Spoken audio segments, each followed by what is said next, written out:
नमस्कार दोस्तों, स्वागत है आपका स्टडी फॉर सिविल सर्विसेज में। वीडियो को पूरा देखिए। कोई भी आपका फीडबैक है, कोई सजेशन है, तुरंत वीडियो में कमेंट करके जरूर बताइए। अच्छा लगे तो वीडियो लाइक जरूर कर लीजिए और ऐसे वीडियो लगातार फ्री में पाने के लिए चैनल को तुरंत सब्सक्राइब कर लीजिए और बेल आइकन को जरूर टैप कर लीजिए ताकि आगे भी सारे वीडियो आपको मिलते रहे। यूट्यूब में फॉलो करते हैं तो प्लीज ये वाला फ्री टेलीग्राम चैनल जरूर ज्वाइन कर लीजिएगा। सारे नोटिफिकेशन, सारे अपडेट यहीं पे आते हैं, ध्यान रखिएगा। स्टडी फॉर सिविल सर्विसेज का कोई भी पेड ग्रुप अगर आपको ज्वाइन करना है तो सिर्फ 856480530969608606089453864455 यही नंबर है हमारे, सिर्फ जहां पे कॉल या व्हाट्सएप कर सकते हैं। इंस्टाग्राम पे हमारा पेज जरूर फॉलो कर लीजिएगा, स्टडी फॉर सिविल .सर्विसेज है। ट्विटर पे हमको जरूर फॉलो कर लीजिएगा, @study for civils है। सारे क्वेश्चन अटेम्प्ट करिए और स्कोर अपना तुरंत कमेंट करके बताइए। नमस्कार दोस्तों, स्वागत है आपका स्टडी फॉर सिविल सर्विसेज में। हरियाणा सिविल सर्विसेज का जो एग्ज़ाम होने वाला है तो हम MCQ क्वेश्चंस की एक वीडियो सीरीज़ देख रहे हैं, उसको कंटिन्यू करेंगे अगले वीडियो के साथ, ठीक है। तो जितने भी वीडियोस अभी आपको एग्जाम से पहले मिलेंगे, आपको रिवाइज करना बहुत ज़रूरी है। काफ़ी इसमें जो मोस्ट एक्सपेक्टेड या इंपॉर्टेंट क्वेश्चंस हैं उनको कवर किया जा रहा है, ठीक है। तो बिना किसी देर के हम शुरू करते हैं। तो हमारे पास पहला प्रश्न है कि फिटनेस गतिविधियों और खेलों को अपने दैनिक जीवन में शामिल करने के उद्देश्य से भारतीयों को प्रोत्साहित करने के लिए फिट इंडिया अभियान कब शुरू किया गया, ठीक है। तो फिट इंडिया प्रोग्राम जो है हमारा लॉन्च किया गया था इसको अगस्त 2019 में, ठीक। तो कहाँ पे है ये? ऑप्शन ए में। अगला देखिए, 1968 में भारत सरकार द्वारा प्रदान की गई साहित्य अकादमी फेलोशिप, ठीक है, प्राप्त करने वाले पहले व्यक्ति कौन थे, ठीक है। तो साहित्य अकादमी फेलोशिप प्रदान की जाती है भारत सरकार के द्वारा और फर्स्ट रिसीवर इसके थे आपका जो है भारत के प्रथम उपराष्ट्रपति S राधाकृष्णन जी, ठीक है। तो बी ऑप्शन जो है हम इसको चुनेंगे। अगला देखिए, राष्ट्रीय आयुर्वेद दिवस हर साल किस वर्ष से धन्वंतरी जयंती के अवसर पर मनाया जाता है, ठीक है। तो राष्ट्रीय आयुर्वेद दिवस जो है इसको 2016 से जो है प्रतिवर्ष मनाया जा रहा है। कब मनाया जा रहा है? धन्वंतरी जयंती के अवसर पर, ठीक है। तो ये कब होता है? जब जैसे दिवाली के पहले वो आता नहीं है धनतेरस, ठीक है, तो उस दिन इस अवसर को जो है मनाया जाता है। तो जैसे 2021 की हम बात करें तो ये मनाया गया था 2 नवंबर को, ठीक है। तो इसको ध्यान रखिएगा, 2016 से इसको मनाया जा रहा है आयुर्वेद दिवस। निम्न में से किस राज्य में प्रतिवर्ष अंतरराष्ट्रीय चेरी ब्लॉसम उत्सव मनाया जाता है, ठीक है। तो चेरी ब्लॉसम फेस्टिवल काफ़ी फेमस है, इसको कई बार पूछा गया है। इसको सेलिब्रेट करते हैं मेघालय में, ठीक। हमारा ए ऑप्शन जो है ये करेक्ट है। भारत का पहला आर्थिक सर्वेक्षण यानी कि इकोनॉमिक सर्वे जो है किस वर्ष में प्रस्तुत किया गया था, ठीक है। तो यहाँ पे 1950-51 का जो हमारा फाइनेंशियल ईयर है तो फर्स्ट हमारा इकोनॉमिक सर्वे इसमें जो है प्रेजेंट किया गया। भारतीय संविधान में 9वीं अनुसूची किस संविधान संशोधन के द्वारा जोड़ी गई है, ठीक है। तो कॉन्स्टिट्यूशन जो है हमारा इनैक्ट हो गया था 1949 में, ठीक है। तो उसके बाद देखेंगे तो यहाँ पे फर्स्ट अमेंडमेंट हमारा जो होता है कॉन्स्टिट्यूशन का, उसके द्वारा 9th शेड्यूल ऐड किया जाता है। और ओरिजिनल कॉन्स्टिट्यूशन था तो उसमें क्या था, हमारी सिर्फ 8 जो है मतलब 8 अनुसूचियाँ जो हैं वो थी, ठीक है। तो 9वीं पहले अमेंडमेंट से जोड़ी गई है। अगला देखिए, भारतीय संविधान में कोई भी संशोधन लाने का उपक्रमण किसके द्वारा किया जा सकता है, ठीक है। उपक्रमण का मतलब है कि इनिशिएशन जो होता है किसी भी अमेंडमेंट का माफ़ कीजिएगा, कॉन्स्टिट्यूशन ऑफ इंडिया में, तो किसके द्वारा इनिशिएट किया जाएगा? तो वो हमारे जो 2 हाउसेज हैं, राज्यसभा और लोकसभा, ठीक है। तो इनमें से किसी भी एक के द्वारा ये जो प्रस्ताव है संविधान संशोधन का, इसको जो है इनिशिएट किया जा सकता है, यानी कि प्रस्ताव रखा जा सकता है, ठीक। तो इसमें से लोकसभा और राज्यसभा ये 2 हमारे ऑप्शन जो हैं, इसको हम चुनेंगे डी ऑप्शन। हाल ही में भारत को संयुक्त राष्ट्र सुरक्षा परिषद की किस समिति की अध्यक्षता दी गई है, ठीक है। तो अभी हमने शायद आपको पिछले वीडियो में ही बताया था कि जो नॉन परमानेंट मेंबर्स हैं UNSC के, तो उसमें भारत भी जो है अभी वर्तमान में शामिल है, ठीक। तो उसी क्रम में यहाँ पे एक जो कमिटी है UNSC की, ये एंटी टेरर कमेटी, ठीक है, आतंक विरोधी समिति, तो इसका जो है चेयरमैनशिप भारत को दिया गया है। अगला देखेंगे कि हाल ही में जारी श्यामा प्रसाद मुखर्जी रूर्बन मिशन में निम्न में से किस राज्य ने पहला स्थान हासिल किया है, ठीक है। तो देखिए यहाँ पे ये श्यामा प्रसाद मुखर्जी रूर्बन मिशन जो है, इसका एम ये है कि जितने भी हमारे रूरल एरियाज़ हैं वहाँ पे इकोनॉमिक, सोशल और फिजिकल इंफ्रास्ट्रक्चर जो है उन सब फैसिलिटीज़ को इम्प्रूव करना है, उनका संवर्धन करना है, ठीक है। तो इससे संबंधित एक लेटेस्ट जो हमारा कह लीजिए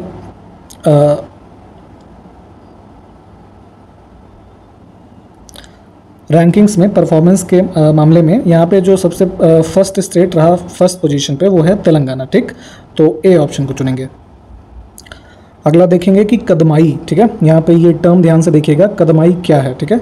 तो कदमाई किस राजवंश के तहत भू राजस्व का एक रूप था, यानी कि लैंड रेवेन्यू का एक फॉर्म था कदमाई।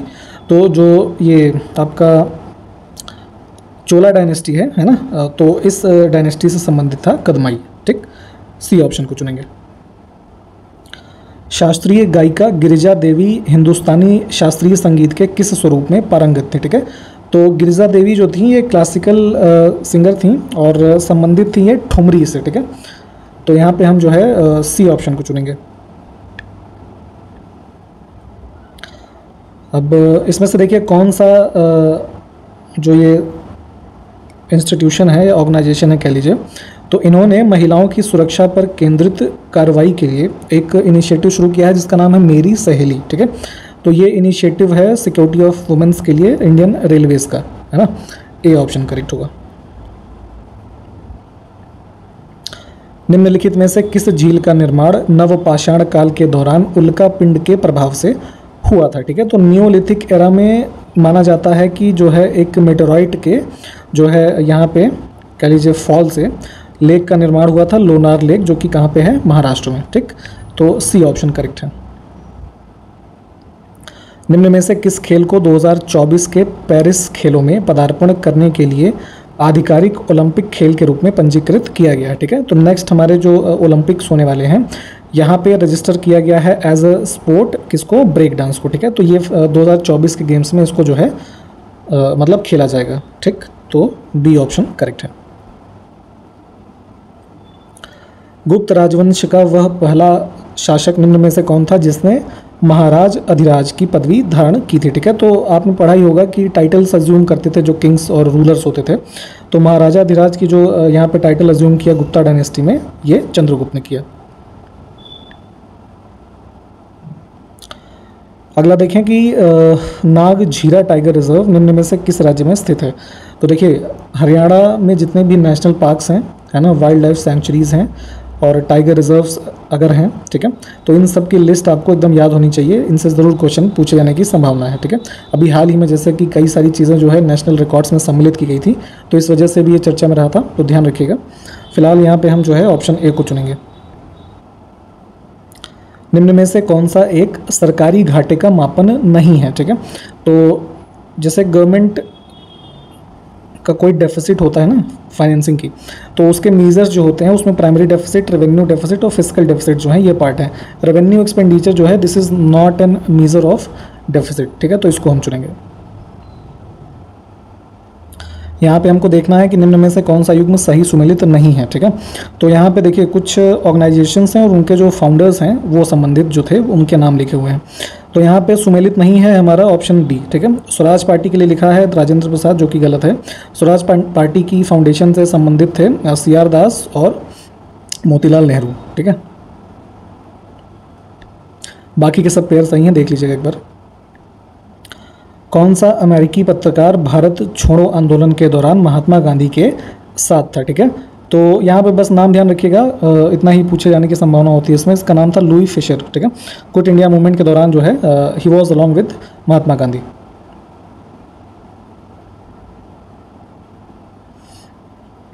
निम्नलिखित में से किसे फल पकाने के लिए प्रयोग किया जाता है, ठीक है। तो जैसे कि आपने कभी ना कभी देखा ही होगा इसके बारे में कि जैसे हमारे कच्चे फ्रूट्स होते हैं, स्पेशली जैसे बनाना है ना, मैंगो, ठीक है, पपाया, तो क्या करते हैं कि इन सब में हम यूज़ करते हैं कैल्शियम कार्बाइड और एसिटिलीन, ठीक है। तो इनको क्या बोलते हैं, आर्टिफिशियल फ्रूट राइपनर्स, ठीक है। तो कृत्रिम रूप से इनको जो फल होते हैं उनको पकाने के लिए इसको यूज़ करते हैं। उनमें जो है फलों के ऊपर इसका लेपन किया जाता है और कच्चे फल जो हैं वो कुछ दिनों में ऐसे वो पक जाते हैं, ठीक है। तो इस वजह से यहाँ पे ऑप्शन बी को हम चुनेंगे क्योंकि इन दोनों का प्रयोग किया जाता है। अगला प्रश्न हमारे पास है कि शक्कर के किण्वन के दौरान कौन सा यौगिक हमेशा बनता है, ठीक है। तो देखिए फर्मेंटेशन की अगर हम बात करें किण्वन की, तो क्या होता है कि फर्मेंटेशन जो होता है ये कन्वर्जन ऑफ शुगर इनटू क्या होता है, ये CO2 यानी कि कार्बन डाइऑक्साइड और इथाइल एल्कोहल यानी कि CH3CH 2OH, ठीक है। तो ये दो चीज़ें जो हैं इसके द्वारा निर्मित होती हैं। तो यहाँ पे अब दिए हुए ऑप्शंस में से हमको क्या मिल रहा है, ये इथाइल अल्कोहल, ठीक। तो इसको चूज़ कर लेंगे हम, ऑप्शन बी करेक्ट हो जाएगा हमारा। अगला है कि निम्न में से किसे वुड स्पिरिट कहा जाता है, ठीक है। तो ये दूसरा नाम है किसका, मिथाइल अल्कोहल या फिर मेथनॉल का, है ना, वुड स्पिरिट इसको कहा जाता है। ऑप्शन ए जो है ये करेक्ट है।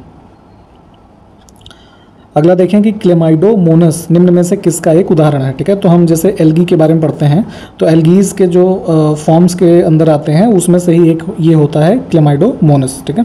ऑप्शन बी को चुनेंगे हम। अगला देखिए कि निम्न में से कौन सा पदार्थ एक मिश्र धातु यानी कि अलॉय है, ठीक है।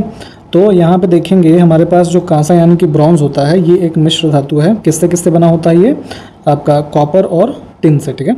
तो ध्यान रखेंगे इसको, ऑप्शन ए जो है ये करेक्ट है। निम्न में से विश्व का सबसे ठंडा स्थान कौन सा है, ठीक है। कोल्डेस्ट प्लेस की बात हो रही है।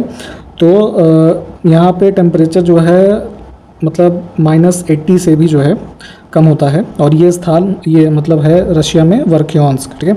ऑप्शन डी दिए हुए ऑप्शंस में से करेक्ट हो जाएगा।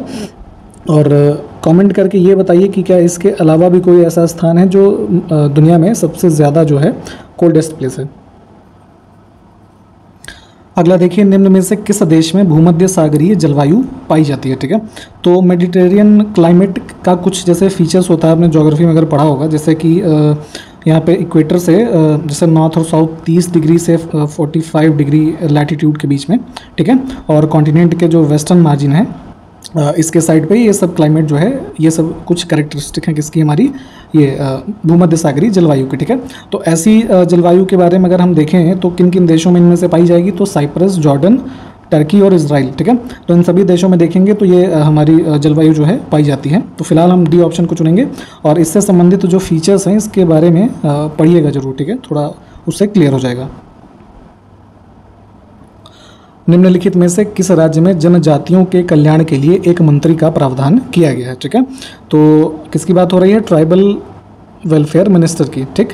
तो कॉन्स्टिट्यूशन का अगर आप पढ़ेंगे आर्टिकल 164 सब क्लास 1, ठीक है। तो यहाँ पे आपको इन्फॉर्मेशन मिलेगी कि स्टेट ऑफ छत्तीसगढ़, झारखंड, है ना, उड़ीसा और मध्य प्रदेश, इन 4 राज्यों के लिए यहाँ पे ट्राइबल वेलफेयर मिनिस्टर का जो है प्रावधान किया गया है, ठीक। तो इसमें दिए हुए ऑप्शंस में से हरियाणा जो है ये नहीं है। तो इसमें से हम कौन सा ऑप्शन चुनेंगे, 1, 2 एंड 4, ऑप्शन डी। संविधान के किस अनुच्छेद के अंतर्गत पिछड़ा वर्ग आयोग गठित करने की शक्ति राष्ट्रपति को दी गई है, ठीक है। तो बात की जा रही है किसकी, जो है हमारा बैकवर्ड क्लासेस कमीशन, तो इसकी पावर है आर्टिकल 340 में।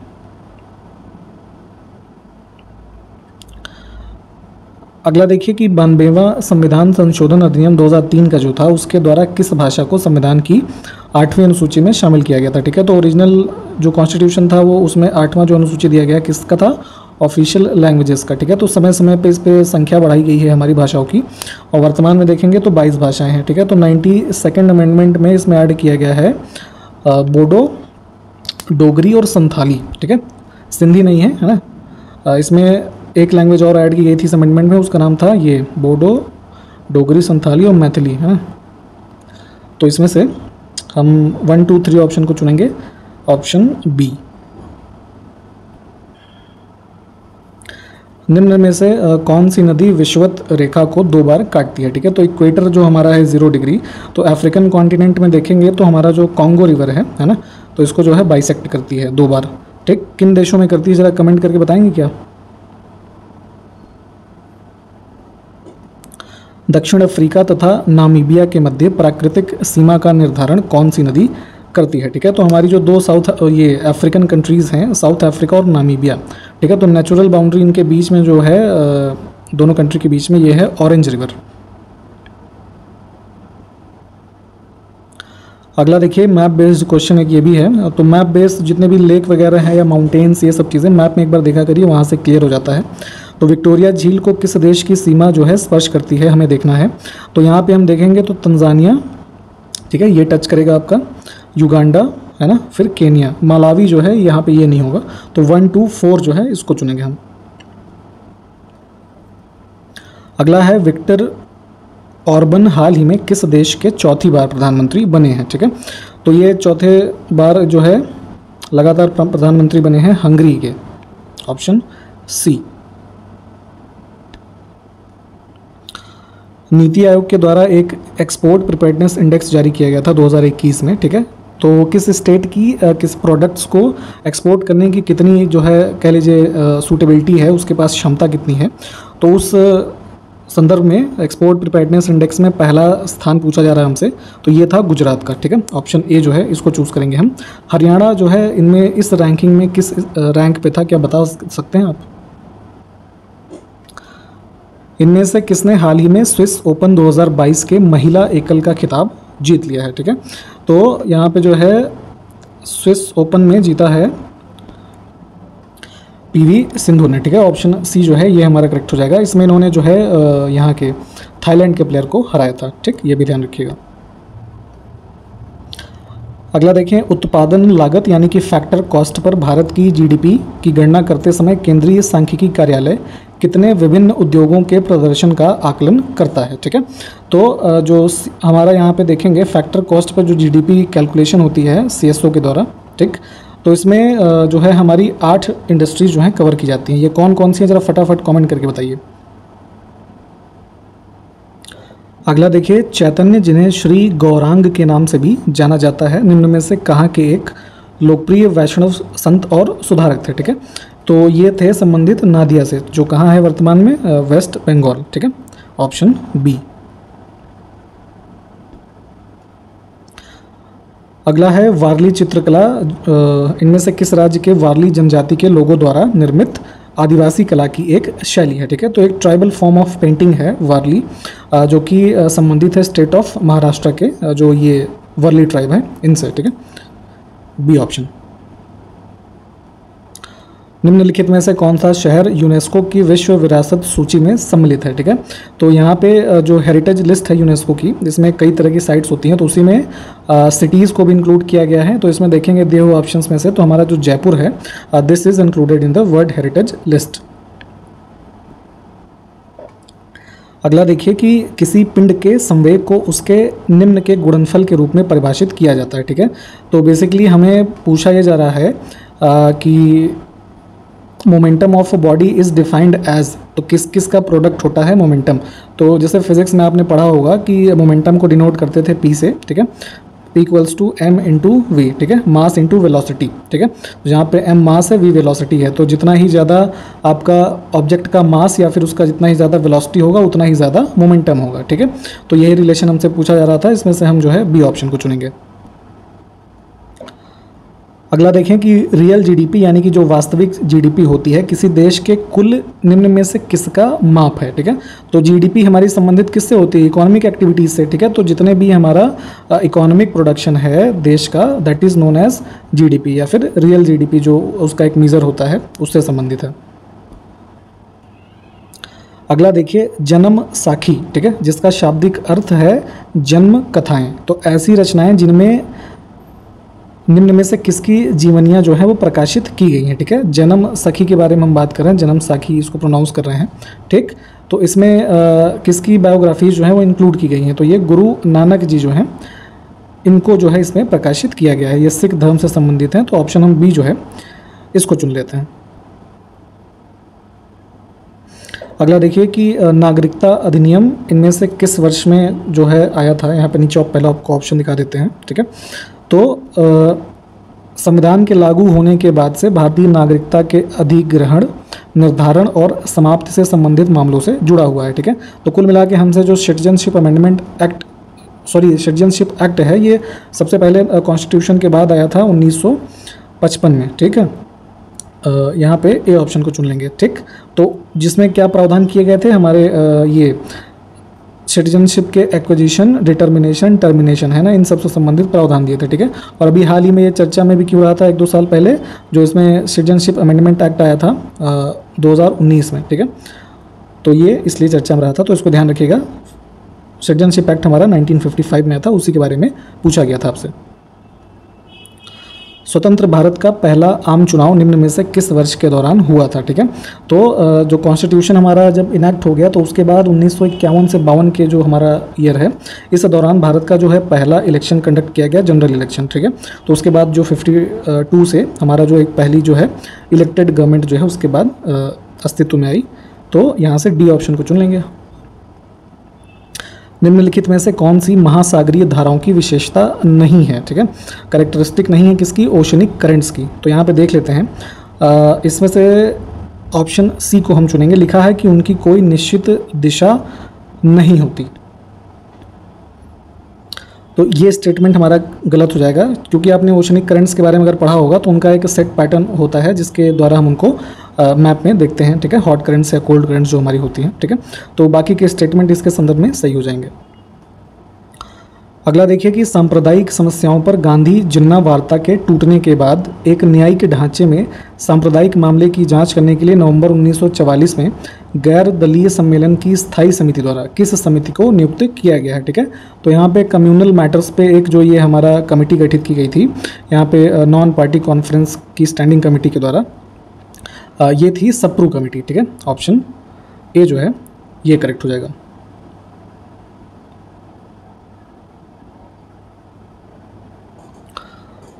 चलिए अगला देखेंगे कि निम्न में से किस देश में बिना एनओसी के विदेशियों की शादी पर रोक लगा दी गई है। ठीक है, तो यहाँ पे ये दिसंबर 2021 की घटना है, जिसमें हुआ क्या था कि श्रीलंका में जो है अगर किसी फॉरेनर को वहाँ के किसी लोकल से मैरिज करनी है तो उनको कंपलसरी जो है जो डिफेंस मिनिस्ट्री है उससे एक नो ऑब्जेक्शन सर्टिफिकेट जो है वो प्राप्त करना आवश्यक है। ठीक, तो यहाँ पे हम बी ऑप्शन जो है इसको चुनेंगे।